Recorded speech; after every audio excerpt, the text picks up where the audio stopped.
মৃত্যুশয্যায় থেকেও গান গাইতেন স্বর্ণযুগের শিল্পী বনশ্রী সেনগুপ্ত।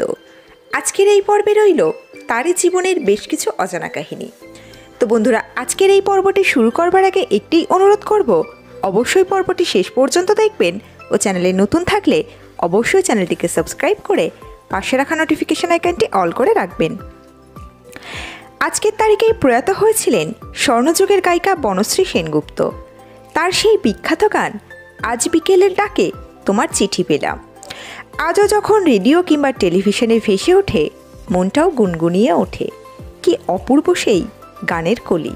আজ বিকেলের ডাকে তোমার চিঠি পেলাম, নিখামে যত্নে লেখা আমার নাম। জীবনে পেয়েছিলেন অসংখ্য পুরস্কার।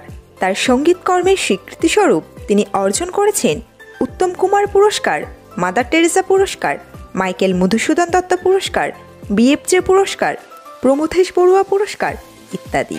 বনশ্রী ম্যাডাম বাংলা ভাষা ছাড়াও হিন্দি, ভোজপুরি, উড়িয়া ও অসমিয়া চলচ্চিত্র শিল্পে কণ্ঠশিল্পী হিসাবে কাজ করেছেন।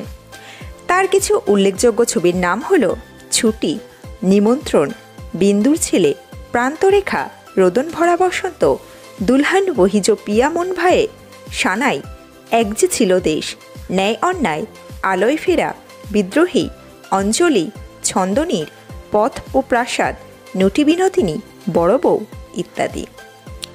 2017 সালের 19 ফেব্রুয়ারি রবিবার সকাল 11টা নাগাদ জীবনাবসান হয় এই প্রথিতযশা শিল্পীর। তখন তার বয়স হয়েছিল 71 বছর। এসএসকেএম হাসপাতালের তরফ থেকে জানানো হয়েছিল যে দীর্ঘদিন ধরে লিভার, কিডনি, ফুসফুস ও হার্টের অসুখে ভুগছিলেন বনশ্রী দেবী। কিন্তু যখন জানতে চাইতেন যে আপনার কোথায় এত ব্যথা, শরীর একটু ভালো থাকলেই সুর করে গিয়ে উঠতেন, এ ব্যথা কি যে ব্যথা। হুগলির চুঁচুড়ার মেয়ে বনশ্রী। তার বাবা প্রয়াত শৈলেন্দ্রনাথ রায় নিজেও ছিলেন একজন উচ্চাঙ্গ সঙ্গীতের শিল্পী। ছোটবেলা থেকেই পারিবারিক সাংগীতিক পরিবেশেই বড় হয়ে উঠেছেন তিনি। বাবার থেকে প্রথম শিক্ষা নেন তিনি।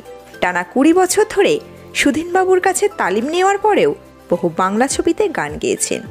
কয়েকশো গানও রেকর্ড করেছেন তিনি। তো বন্ধুরা, এই ছিল আমাদের আজকের পর্ব। আমাদের আজকের পর্বটি সম্পর্কে আপনাদের যদি কোনো মতামত ও মন্তব্য থাকে, অবশ্যই কমেন্ট বক্সে কমেন্ট করে জানাতে ভুলবেন না। ভিডিওটি শেষ পর্যন্ত দেখবার জন্য সকল দর্শক বন্ধুকে অসংখ্য ধন্যবাদ।